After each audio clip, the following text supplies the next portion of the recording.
Allô Radio Imo, les auditeurs ont la parole.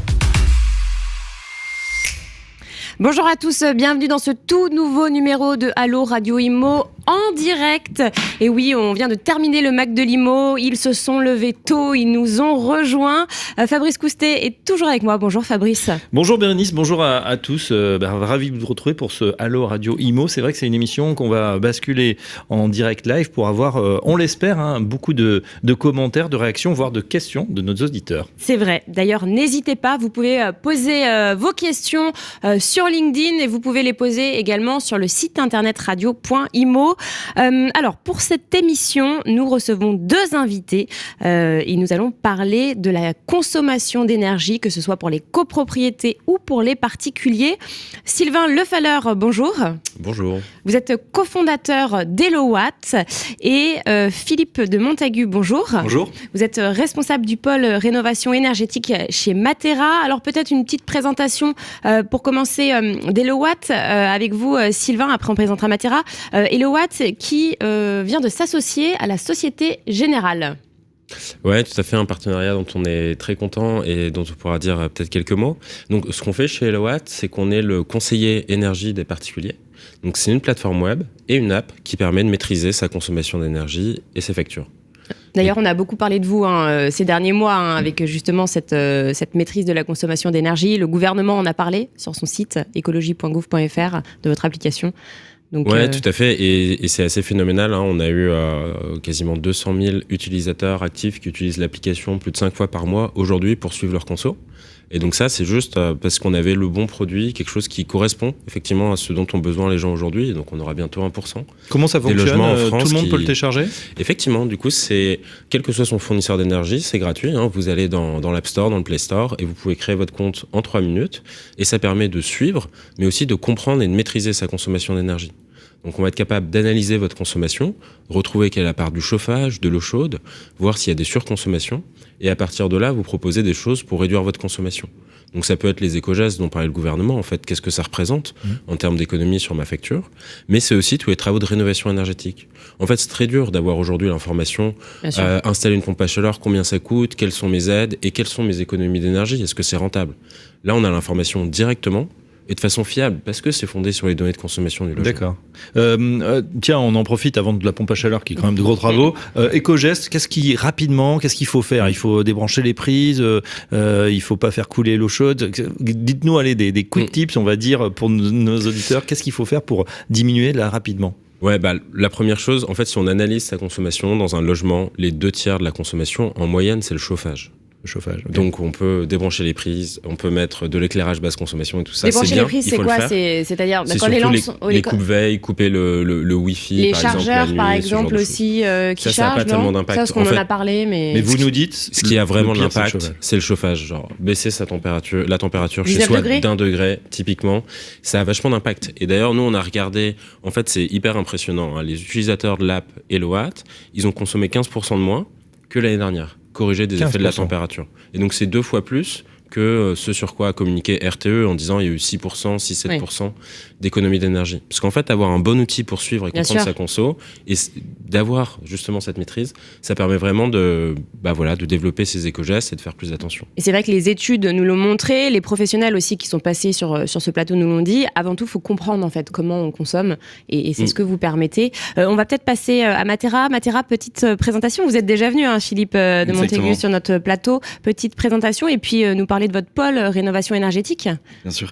Merci beaucoup de me réinviter. C'est toujours un plaisir de venir parler ici. Matera, en fait, c'est une plateforme numérique qui accompagne les syndics coopératifs à gérer eux-mêmes leur copropriété. On met à leur disposition un SaaS, donc une plateforme numérique qui vient automatiser toutes les démarches administratives, comptables, juridiques. Et on leur met aussi à disposition des experts, que ce soit des experts travaux, des experts juridiques, des experts comptables et également des experts en rénovation énergétique, dont je fais partie, pour les accompagner sur des problématiques un peu plus complexes.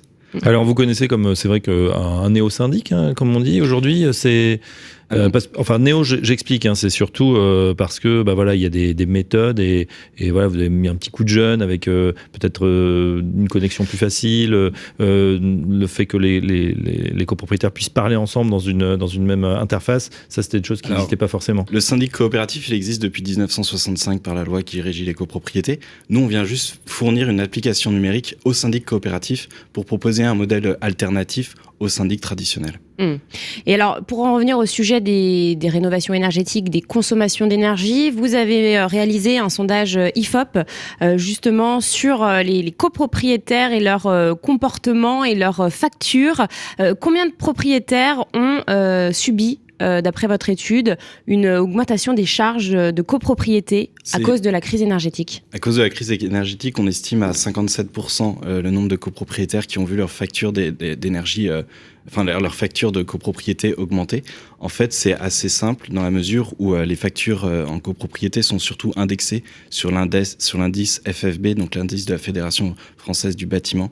Et cet indice, en fait, il est lié au prix des matières premières, qui lui-même est lié au prix de l'énergie. Donc, quand le prix de l'énergie explose, malheureusement, en cascade, tous les contrats de maintenance, les contrats d'assurance, etc., qui sont directement indexés sur cet indice, à ce moment-là, sont revus à la hausse. Et alors, même question que pour Sylvain, quels conseils vous donnez, vous, aux copropriétés pour baisser les factures d'énergie? Est-ce qu'il y a des choses à faire? Est-ce qu'il y a des choses à savoir pour les copropriétés qui nous écoutent? Bien sûr. Tout d'abord, si vous êtes en chauffage collectif, il est important de réviser sa chaudière, de faire des gestes pour soit rééquilibrer la chaudière, soit baisser la température de chauffe, soit justement optimiser les heures de chauffe au niveau de la copropriété. Beaucoup de copropriétés ne le font pas, ne l'ont pas fait et c'est urgent de le faire.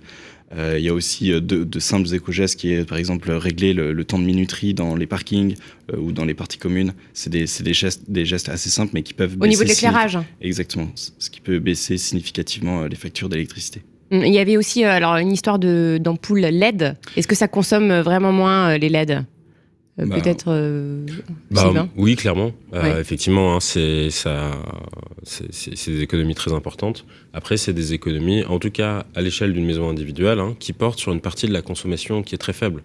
En fait, nous, ce qu'on constate... C'est le chauffage, du coup. Ouais, c'est le chauffage. Effectivement, le chauffage et l'eau chaude, ça fait plus des 3/4 de la consommation d'énergie. Et ça, c'est les gens s'en rendent compte justement en utilisant des outils comme ceux qu'on a développés. Vous parlez des maisons individuelles. Là aussi, il y a de grandes différences entre une maison et un appartement. Une maison, on consomme beaucoup plus. Là, les particuliers s'en sont rendus compte.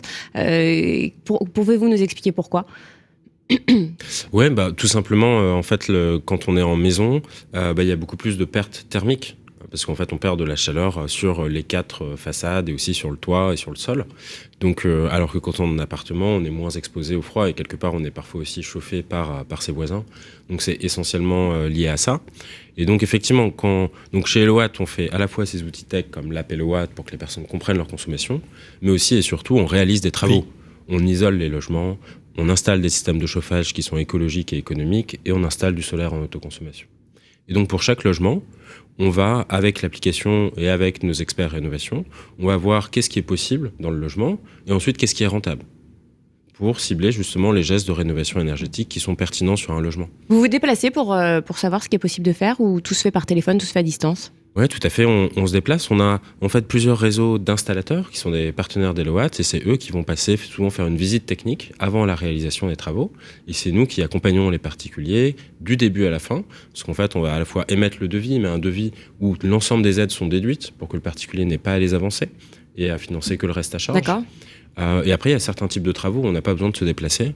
Typiquement, quand on fait des installations de panneaux solaires en autoconsommation, eh bien, on peut tout à fait, comme c'est assez standard, et avec un ensemble de photos, et ce qu'on a développé chez nous, et en utilisant aussi les données de consommation du logement, parce que c'est du solaire en autoconsommation, donc il faut avoir un toit ensoleillé, mais aussi une consommation d'électricité qui va pouvoir correspondre un peu à la production des panneaux solaires. Ça, on peut en fait le commercialiser à distance, mais ensuite, effectivement, on va venir installer les panneaux solaires sur le toit. Une question, Sylvain Valeur, puisque vous comparez tous les fournisseurs aujourd'hui. On a beaucoup de questions justement sur chez qui aller une fois que sa facture a explosé. Est-ce qu'on peut vraiment faire des économies? Est-ce qu'il y en a qui sont mieux disants aujourd'hui sur ce marché de l'électricité? Ouais, tout à fait. Alors c'est un autre service qu'on a chez Elowatt, qui est un comparateur de l'ensemble des fournisseurs d'énergie pour les particuliers. Et donc aujourd'hui, effectivement, il y a un ensemble de fournisseurs qui proposent des prix qui sont inférieurs aux tarifs réglementés, que ce soit en électricité ou en gaz, et qui permettent de bénéficier du bouclier tarifaire, parce qu'en fait l'État paye 43% de nos factures en ce moment sur l'électricité et le gaz, c'est une situation étonnante, mais d'en bénéficier tout en ayant en plus une 43%. Ouais, 43%. Et du coup d'ailleurs ça interroge, parce que 45 milliards à dépenser sur une année pour réduire nos factures, alors que un ensemble de particuliers peuvent payer, dont on fait sûrement partie, alors qu'on met que 2,5 milliards pour les aides à la rénovation énergétique, alors que ça permet de faire des économies d'énergie qui sont pérennes dans le temps. Enfin, on n'est pas dans une gestion de bon père de famille ici. Ouais. Bien sûr.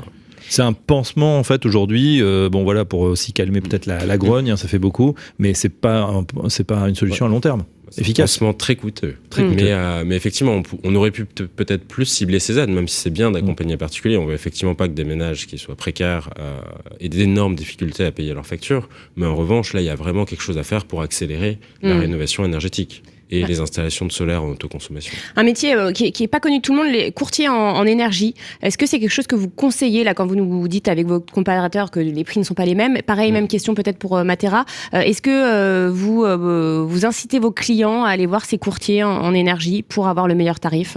Parce que aussi ils font pression sur les fournisseurs, comme ils apportent beaucoup de quantités, ils peuvent avoir des tarifs préférentiels. Est-ce que c'est quelque chose que vous conseillez? Bien sûr, c'est intéressant surtout en copropriété parce que les montants sont importants, sur du plus de volume collectif. du coup. Je parle essentiellement sur du gaz, sur la fourniture de gaz, parce qu'en électricité généralement ils peuvent bénéficier souvent des tarifs individuels. Sur le gaz, en revanche, effectivement, c'est très important d'avoir un avis éclairé sur son contrat. Et là-dessus, le rôle de courtier est intéressant parce qu'il donne justement de l'information, il permet une mise en concurrence et une analyse tout simplement des contrats d'énergie qui diffèrent d'un fournisseur à un autre. C'est un peu comme les courtiers en immobilier au final. C'est un peu comme les courtiers en immobilier, là où ce qui est vrai, c'est qu'il y a sur un contrat d'énergie, il y a beaucoup de clauses qui peuvent différer d'un fournisseur vers un autre. Et en fait, c'est important d'avoir un expert qui vient un petit peu monitorer et rééquilibrer certaines clauses pour pouvoir vraiment les comparer de manière égale. Justement, en parlant des prix de l'énergie, de l'électricité, vous avez sorti une étude chez Hellowatt récemment. Vous pouvez nous donner quelques chiffres par rapport à ces prix? Ils ont beaucoup augmenté, notamment l'électricité. Tout à fait. Donc les prix de l'électricité et du gaz d'ailleurs ont pris 15% là, en ce début d'année, même si sans le bouclier tarifaire, ça aurait fait plutôt x2. Parce qu'on a eu pas mal de questions sur le site internet. Les gens se demandent quelle est la différence, donc bouclier, pas bouclier. Au final, combien ça coûte aux particuliers? Au particulier, le prix de l'électricité et du gaz, il a augmenté de l'ordre de 15% pour l'ensemble des particuliers depuis le début de l'année. Et combien ça coûte aux particuliers? Combien ça coûte à l'État et celui qui finance l'État derrière, c'est nous. C'est 45 milliards. Ensuite, je pense que c'est aussi intéressant de raisonner et d'avoir quelques chiffres à l'échelle d'une maison. En fait, quand on est en maison individuelle, on peut avoir souvent des factures de 2000, 2500 ou 3000 euros à l'année. Ça, c'est assez classique. Ça fait des mensualités de 200, 250 euros. Et par rapport à ça, en fait, nous, on va vraiment analyser le logement, voir quels travaux d'isolation sont rentables. Aujourd'hui, ce qui est le plus rentable, c'est souvent l'isolation des complots perdus et du sol. C'est un peu plus difficile de trouver de la rentabilité sur l'isolation des murs. Et ce qui va beaucoup s'installer aujourd'hui, c'est aussi des systèmes de chauffage plus performants, donc des pompes à chaleur ou du chauffage bois. Les pompes à chaleur, ça consomme 3 fois moins qu'un système de chauffage équivalent. Et ce qu'on voit aussi, c'est un vrai développement de l'autoconsommation. Et donc on arrive à isoler mieux des logements, les sortir des énergies fossiles et ensuite les alimenter avec leurs propres panneaux solaires. Et quand on fait ça, ça a énormément d'impact. Dans l'étude, il y avait des chiffres assez significatifs. L'électricité, donc plus 25% depuis 2019 et plus 65% en 11 ans. C'est Tout à fait, il y a une tendance de long terme à la hausse du prix de l'énergie, et d'ailleurs pour les particuliers. Et d'ailleurs, il faut s'attendre à des nouvelles hausses à l'avenir, parce que ce qu'on a aujourd'hui avec un État qui paye quasiment la moitié des factures, c'est pas quelque chose qui est pérenne. Et donc, un des drivers aussi qui va accélérer la rénovation énergétique, comme ce qui a lieu en fait d'ailleurs dans les autres pays européens, où le prix de l'énergie est 2-3 fois plus cher, c'est aussi tout simplement le prix de l'énergie, puisque ça va continuer à augmenter. Et comme ce prix de l'énergie augmente, ça va aussi renforcer la rentabilité des travaux de rénovation énergétique ou de solaire en autoconsommation. D'ailleurs, on a aussi des études sur la maison idéale des Français. C'est justement une maison en autoconsommation où on met des panneaux solaires et idéalement à énergie positive, où on fabrique de l'énergie pour sa consommation et puis même on peut en remettre dans le réseau pour charger sa voiture, etc. On comprend très bien la problématique pour les maisons individuelles. Là, on peut choisir, on a la main. Qu'est-ce qui se passe en copropriété ? On a cette question, justement, voilà, j'habite un immeuble, je voudrais faire baisser la consommation. Comment faire ? Comment convaincre les autres copropriétaires ? Alors, pour convaincre les autres copropriétaires, il y a plusieurs manières. Tout d'abord, il y a le cadre législatif qui va imposer aux propriétaires bailleurs d'améliorer l'efficience énergétique de leur logement pour pouvoir continuer à les louer dans le long terme. Aujourd'hui, depuis le 1er janvier 2023, les logements indécents, donc ceux qui consomment plus de 450 kW par mètre carré, sont considérés comme indécents et sont interdits à la location. En 2025, ce sera tous les logements de classe G. Et en 2028, tous les logements de classe F. Malheureusement, en France, on estime, je crois, de l'ordre de 15% les logements de classe F et classe G. Donc, c'est-à-dire qu'il y a à peu près 15% du parc locatif qui va sortir du parc locatif si aucune action n'est faite. Et il manque déjà de logements en France. C'est 5 millions de logements. Ouais. C'est énorme. Hein. Donc demain, en fait, déjà, il y a rationnellement, le propriétaire bailleur a intérêt à faire des travaux de rénovation énergétique et en plus a intérêt à faire des travaux de rénovation énergétique à l'échelle globale parce qu'il va pouvoir en fait mutualiser l'efficience énergétique de ses travaux. Par exemple, c'est quand même plus facile de faire des travaux par une isolation extérieure que par une isolation intérieure, dans la mesure où par une isolation intérieure, on perd du mètre carré. Bien sûr. Et en appartement, 1 mètre carré, c'est quand même très important, un peu plus qu'en maison individuelle. Oui, mais alors quand c'est des immeubles haussmanniens, par exemple, à Paris, parce que Paris est rempli de passoires thermiques, comment on fait pour isoler à l'extérieur ? C'est pas possible. Alors, effectivement, sur l'isolation extérieure pour les immeubles haussmanniens, les immeubles classés, etc., c'est très problématique. Déjà, il y a des actions à faire à l'échelle individuelle avec vos fenêtres. Il y a beaucoup d'immeubles haussmanniens qui n'ont pas de double vitrage. Et ça, on gagne vraiment beaucoup avec le double vitrage. Oui, il me semble que la déperdition au niveau des fenêtres, c'est de l'ordre de 15% sur un logement individuel. Et du coup, je pense qu'on peut gagner de l'ordre de, au moins 7%. On peut passer à une lettre E, par exemple, juste en changeant les fenêtres et la chaudière, par exemple. Toutes les fenêtres, vous gagnez une lettre, oui. Donc, réponse, vous l'avez très bien dit, donc réglementaire, c'est ça, pour les copropriétaires. Est-ce qu'on va avoir le temps, avant justement le couperet de ces dates, où on se dit, parce que vous le savez mieux que personne, chez Matera, le syndic, le temps qu'on se mette d'accord, et puis il y a une date d'assemblée générale, si on la rate pour 2022, ce sera 2023, donc on repère une année, le temps de voter les travaux sera 2024. Est-ce qu'on va, finalement, est-ce que le timing n'est pas trop serré ? Ce qui est sûr, c'est qu'il va falloir mieux communiquer. Donc nous, chez Matera, on permet de mieux communiquer entre les copropriétaires grâce à une plateforme. On leur permet d'organiser autant d'assemblées générales comme ils veulent sans coût supplémentaire parce que c'est tout simplement eux qui tiennent cette assemblée générale. Donc en fait, on apporte beaucoup de flexibilité qui permet aux copropriétaires d'une copropriété d'organiser 3 assemblées générales dans l'année pour pouvoir décider justement rapidement des travaux de rénovation énergétique. On adore ça, les assemblées générales. Peut-être pour compléter aussi ce qui est dit, effectivement, il y a des choses qui sont à faire au niveau de la copropriété et donc c'est effectivement des processus de décision, on sent qu'ils sont un peu longs. Mais il y a aussi des choses qui ont été évoquées qui sont à la main de chaque propriétaire. Et lesquelles, par exemple ? Les fenêtres. Oui. Il y a aussi, par exemple, parfois il y a un système de chauffage dans l'appartement, et donc on peut le remplacer, soit par une chaudière gaz haute performance, par exemple, ou quand c'est possible, une pompe à chaleur, mais ça l'est pas toujours. Et après, il y a aussi l'isolation par l'intérieur. Alors effectivement, peut-être pas à Paris, mais à d'autres endroits, c'est possible. Et donc, il y a quand même quelques leviers à la main des propriétaires, en plus de ce qu'on peut faire avec le syndic. On parle des propriétaires, pardon Bérénice. Quand on est locataire et qu'on voit ses factures exploser, à qui il faut s'adresser ? On peut demander à son propriétaire de faire les travaux, de changer par exemple les radiateurs ou des tout à fait. D'ailleurs, c'est l'esprit de cette loi énergie-climat d'interdire à la location les passoires énergétiques. C'est de dire, on peut pas avoir un propriétaire qui fait rien et un locataire qui doit payer des... Oui, mais le propriétaire peut se dire, finalement, j'en ai encore pour 2 ou 3 ans. Effectivement. Alors, du coup, je pense que c'est pas une très bonne idée d'attendre l'année couperée, parce que là, ça va être très compliqué d'avoir des pros pour faire ces travaux. Donc, vaut mieux s'y mettre tout de suite. Et d'ailleurs, en fait, c'est l'occasion d'introduire peut-être le partenariat avec la Société Générale, parce que c'est vraiment l'esprit de cette chose-là, en fait. Donc, ce partenariat, en fait, c'est que aujourd'hui, là, dans toutes les agences de la Société Générale, là, leurs 1500 agences, on a formé leurs 10 000 conseillers bancaires à la rénovation énergétique, et donc ils proposent aux particuliers qui en ont besoin de faire leurs travaux de rénovation énergétique avec Elowatt ou d'installation de panneaux solaires. Et donc ça, c'est clé parce qu'en fait, des acteurs comme la Société Générale, et on développe aussi ce type de partenariat-là avec d'autres banques ou avec des acteurs de l'immobilier qui ont justement ce problème de passoire thermique, c'est clé parce qu'en fait, ces acteurs, ils ont le DPE. Et donc, quand on achète un logement, que ce soit pour l'occuper ou pour le louer, c'est le bon moment. Et là, du coup, on arrive justement avec une solution clé en main où on amène de la confiance, ce qui est clé sur ce marché de la rénovation énergétique, et aussi du financement.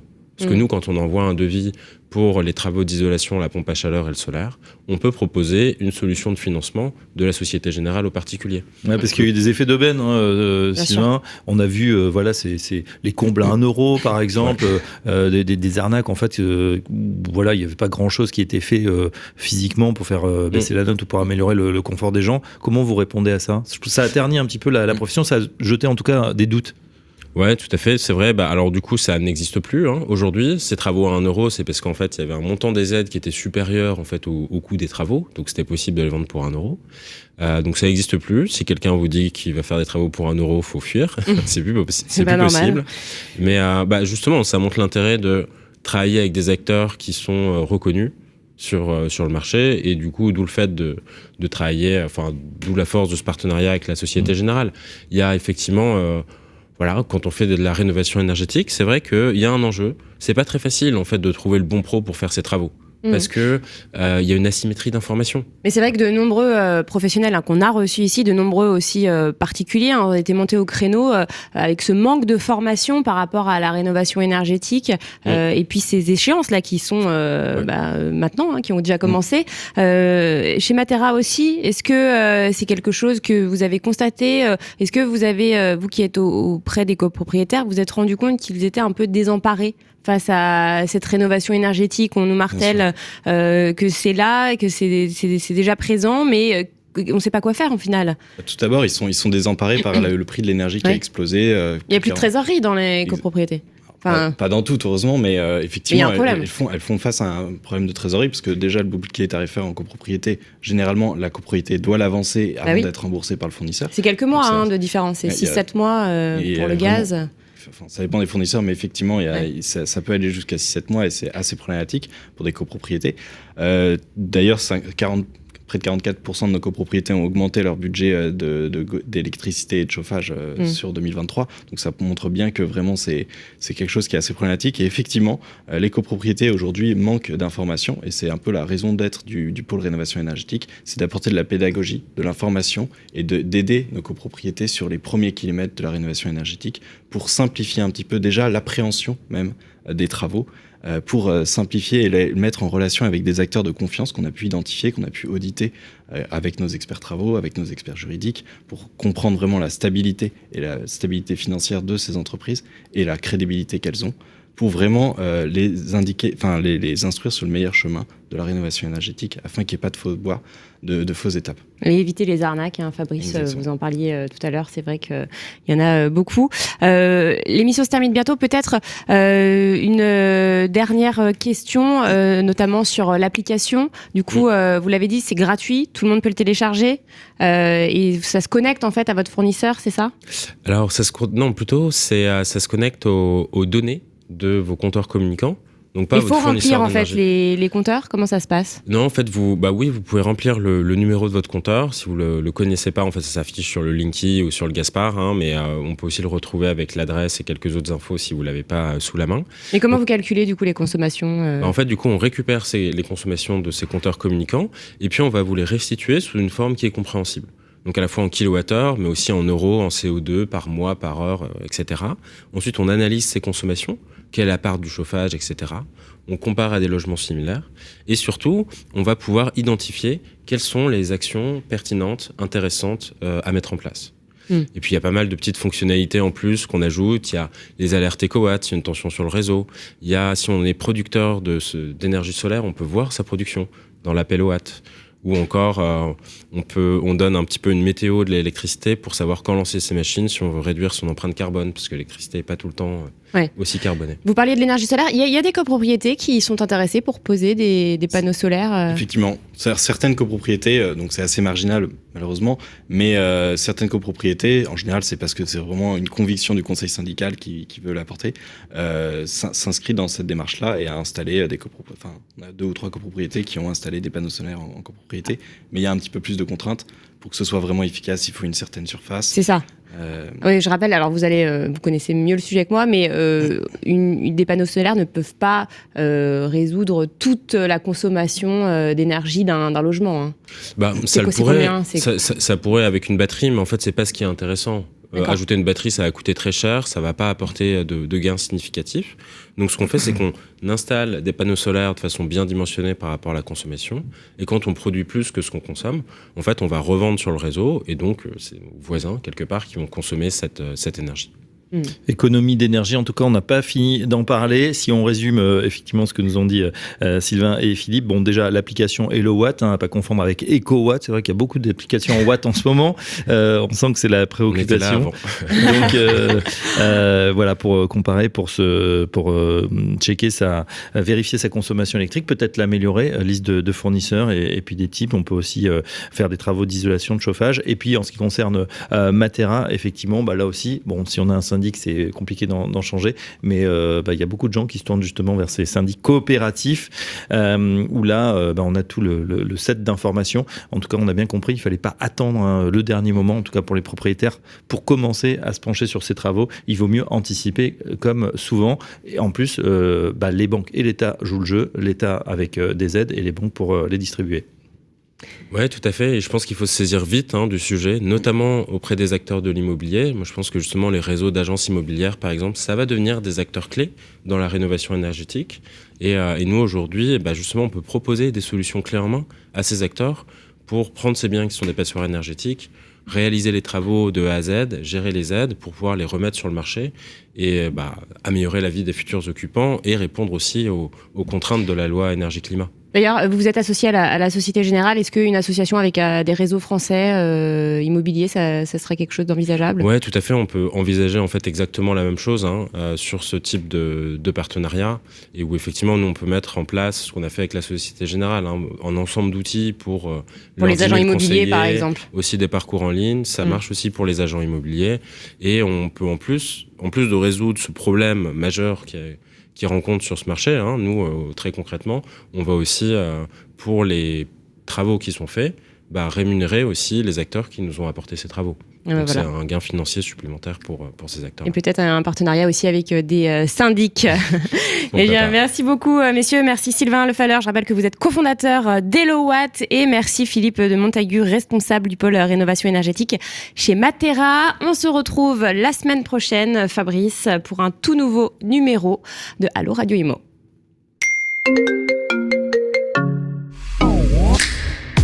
Allo Radio Imo, posez vos questions à nos experts sur les réseaux sociaux, à réécouter et à télécharger sur le site radio.imo et sur toutes vos plateformes d'écoute habituelles.